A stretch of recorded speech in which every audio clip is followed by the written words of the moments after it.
না, আপনি যে রেফারেন্সে বলছেন, আমার কাছে যা ইনপুট আছে, আমি দেখিনি ভিডিওটা, সেটা হচ্ছে যে ব্যক্তিকে লক্ষ্য করে বা যে নেতাকে লক্ষ্য করে বলা হচ্ছে উনি সেই ব্যক্তি নন। এটা একটা অদ্ভুত বিষয় হয়েছে। যদি আমার মতো চেহারা করিয়ে, মুখটা করিয়ে, মুখভঙ্গি করিয়ে, আমার মতো একটা জামা পরিয়ে কাউকে যদি ওরকম করা হয়, তাহলে এগুলো ধরা পড়ে যায়। এটা তো আইনের চোখে খুব বড় ক্রিমিনাল অফেন্স। দিলীপ দা সম্ভবত এফআইআর করেছেন, আমার সঙ্গে দিলীপ দার কথা হয়নি, আমি যা শুনেছি। এখন সরকারের দায় ব্যবস্থা নেওয়ার। যদি সরকার এই ক্রিমিনাল অফেন্সের বিরুদ্ধে ব্যবস্থা না নেয়, পুলিশ যদি ব্যবস্থা না নেয়, তাহলে বুঝতে হবে সরকারের সঙ্গে বা তৃণমূলের সঙ্গে এর একটা এই কনস্পিরেসির একটা সম্পর্ক আছে। এই জন্য আশা করি সরকার ব্যবস্থা নেবে। তৃণমূল কংগ্রেসের সরকার, পুলিশ, তারা নিশ্চয়ই যারা অপরাধী, এটা এই অপরাধটা করেছে এত বড়, তাদের বিরুদ্ধে ব্যবস্থা নেবে। আপনি দিলীপ ঘোষের নাম করলেন, আমরা যদি তর্কের খাতিরে ধরে নিই যে ভিডিওটা দিলীপ ঘোষ যেহেতু এফআইআর করেছে, তো ভিডিওটা দাবি করা হচ্ছে যে দিলীপ ঘোষ রয়েছেন, কিন্তু এটা যদি তৃণমূলের দিকে আপনি যদি তীর করেন, তাহলে তৃণমূল কেন করবে? কারণটা কি, আপনার কি মনে হয়? বিজেপি নেতাদের বদনাম করার জন্য করতেই পারে, করতে কি দোষ আছে? তারা বলবে বিজেপি নেতাদের আমরা খারাপ দেখাবো মানুষের চোখে। পুলিশ প্রশাসন ব্যবস্থা নিলেই তো বোঝা যাবে, তো 48 ঘন্টা লাগবে। যারা প্রচার করেছে তাদেরকে জেরা করলেই তো বিষয়টা জানা যাবে যে কোথা থেকে হলো, কি হলো, কিভাবে হলো, তাহলেই ব্যাপারটা ক্লিয়ার হবে। এর জন্য তো বিশাল কিছু খুঁজতে হবে না যে লুকিয়ে কেউ করছে বা প্রচার করছে, সোর্স জানা যাচ্ছে না। প্রথম সোর্স কোথা থেকে বেরিয়েছে বা তাকে জিজ্ঞাসা করলেই জানা যাবে আপনি পেলেন কোথা থেকে।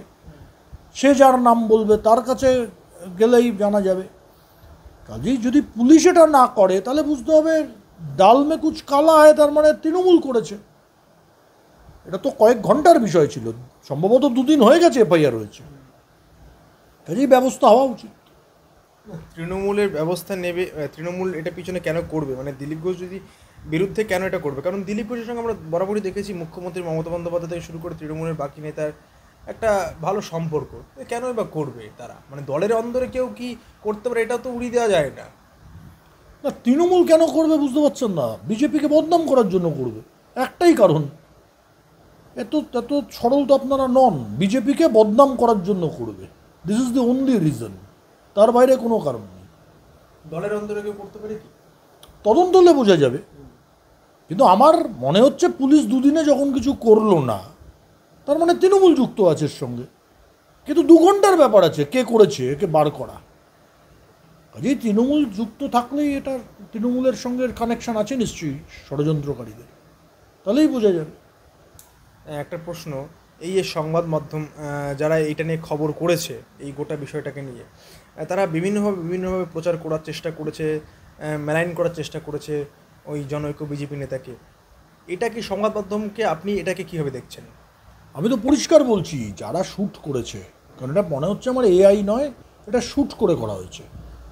দিলীপদার মতো কারো ড্রেস ট্রেস করিয়ে, মুখভঙ্গিটা ওরকম করিয়ে, ফেস ক্যামেরায় না দেখিয়ে, আর অদ্ভুতভাবে ক্যামেরা বিভিন্ন দিকে ছিল, যেমন মুভমেন্টের সঙ্গে ক্যামেরাও ঘুরছে। এটা বোঝাই যাচ্ছে। আমি যা ইনপুট পেয়েছি, আমাকে বিভিন্ন 3-4 জন যা ইনপুট দিয়েছেন, আমি দেখিনি, কারণ এ ধরনের ভিডিও দেখতে খুব একটা অভ্যস্ত নই। তা আমার নিজের বিশ্বাস যে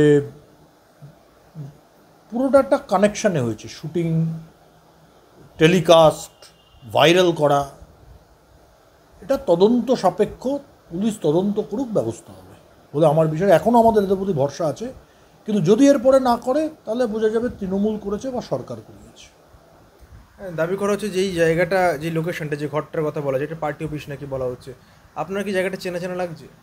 আমি ভিডিওটা দেখিনি, তার জন্য বললাম আমি জানি না। না, আপনি ইনপুটের কথা বলেন। আমাকে একজন বললেন যে পার্টি অফিস, কবেকার ভিডিও সেটা অবশ্য আমি জানি না, মানে যারা ক্লেম করছে আর কি।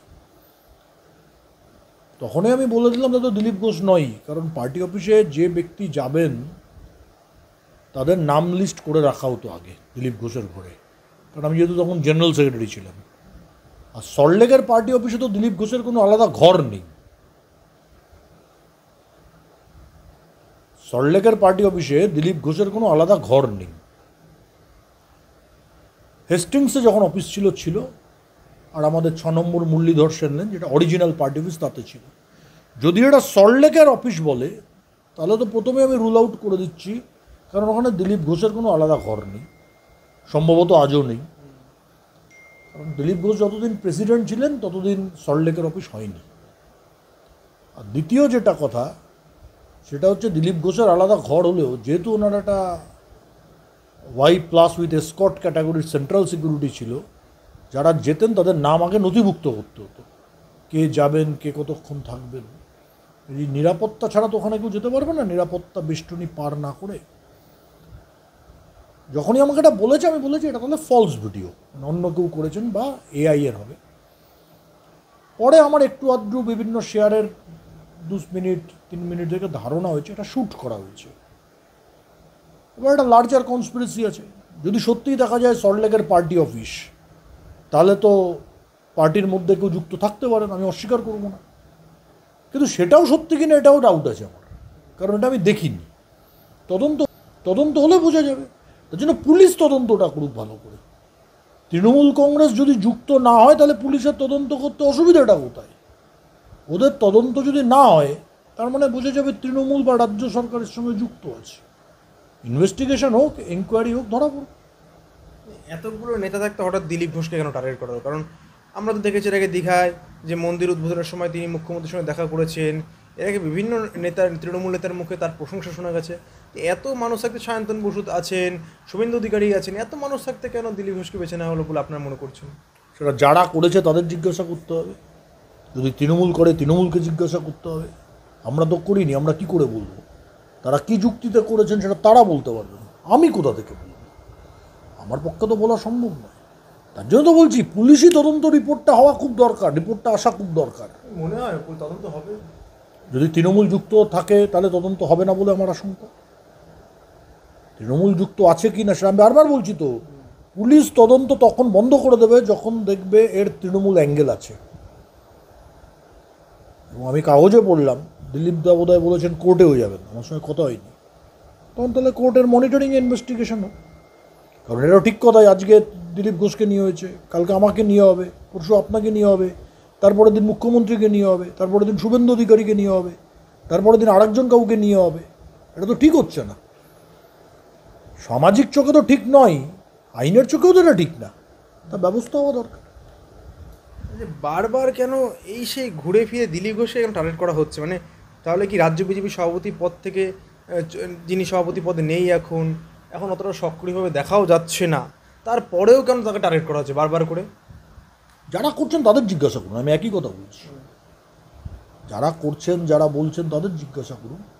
আপনি যাদের নিয়ে আমাকে প্রশ্ন করছেন, ইউ আস্ক দেম, তাদেরকে জিজ্ঞাসা করুন। ব্যক্তিগতভাবে কথা বলেছেন দিলীপ ঘোষের সঙ্গে? না, আমার সঙ্গে কথা হয়নি, অনেকদিনই কথা হয়নি দিলীপদার সঙ্গে আমার। বলতে গেলে দিলীপদার বিয়ের পরেও সেভাবে আমার সঙ্গে কথা হয়নি। কিন্তু আমি এটুকু বলছি যে দিলীপদাকে আমি চিনি 20 বছর।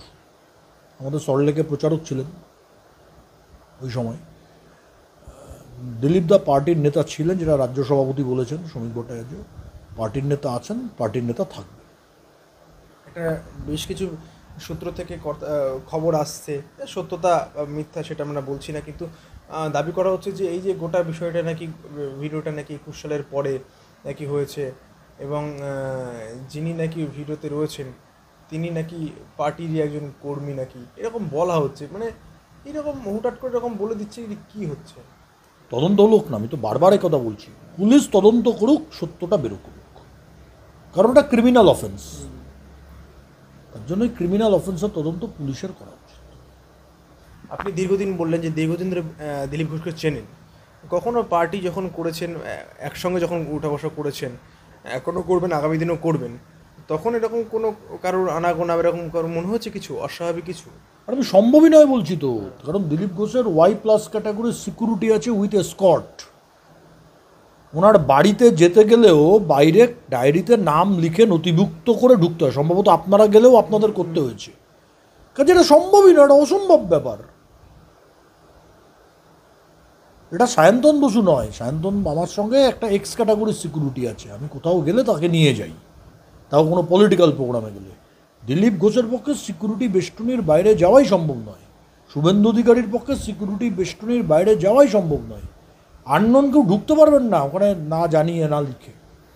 আর সেকেন্ড হচ্ছে, যদি এটা সল্টলেকের পার্টি অফিস হয়, যদি হয়, তাহলে তো আমি প্রথমে রুল আউট করব। তার কারণ হচ্ছে দিলীপ ঘোষের সল্টলেকের পার্টি অফিসে নিজস্ব কোনো ঘর নেই, এখনও নেই। সভাপতি যতদিন ছিলেন ততদিন সল্টলেকের পার্টি অফিস ছিল না। একটা অন্য প্রশ্ন করছি এই রিলেটেডই। আমরা দেখলাম এর আগে জগন্নাথ চট্টোপাধ্যায়ের নামে বিভিন্ন রকম অভিযোগ উঠছে, দিলীপ ঘোষের নামে উঠছে, একাধিক এরকম উঠছে। আমরা যদি তাদের ব্যাকগ্রাউন্ড হিস্ট্রি দেখি, তার প্রত্যেকে কিন্তু আরএসএস কর্মী, আরএসএস থেকে আপনারা সক্রিয় রাজনীতিতে এসেছেন। তাহলে এই কোথাও গিয়ে এই ব্যাপারটা কি সামনে উঠে আসছে যে আরএসএস করা যারা বিজেপি নেতা তাদেরকে টার্গেট করো, অথবা যারা অন্য দল থেকে এ দলে এসেছে তাদেরকে টার্গেট না, আরএসএস করা বলেই তাদেরকে টার্গেট করো, এরকম কি কখনো মনে হচ্ছে? আমার জানা নেই এই বিষয়টা, কখনো মনে হয়েছে আপনার? আমার মনে হয়নি, এই ধরনের কখনো আমি ভাবি না।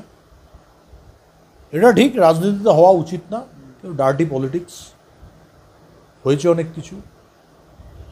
এমন নয় যে এর আগে ঘটেনি এ ধরনের ঘটনা, মানে এ ধরনের ফেক ভিডিও, শুট ভিডিও। তখন সোশ্যাল মিডিয়া এরকম ছিল না, তখন এরকম আপনাদের মতো পোর্টাল ছিল না, এমনকি তখন ইলেকট্রনিক মিডিয়াও খুব বেশি ছিল না।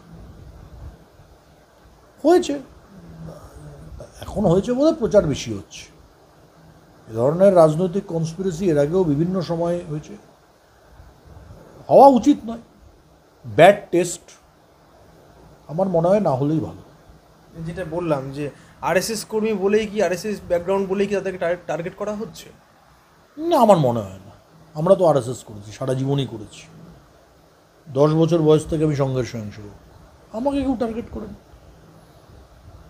এটা রাজনৈতিক কারণে করে, আরএসএসের সঙ্গে এর কোনো সম্পর্ক নেই আমার মনে হয় না। আমার মনে হয়নি রাজনৈতিক কারণে করেছে কেউ। দিলীপ ঘোষের বিষয় বলুন বা বাকি আরও যারা যারা বিভিন্ন সময় হয়েছে, সুব্রত মুখার্জি এককালে মমতা ব্যানার্জিকে বেদের মেয়ে জ্যোৎস্না বলতেন, হয়েছে বলেছেন। এই টার্গেটটা যে আরএসএস বা অ্যান্টি আরএসএস এমন বিষয় নেই।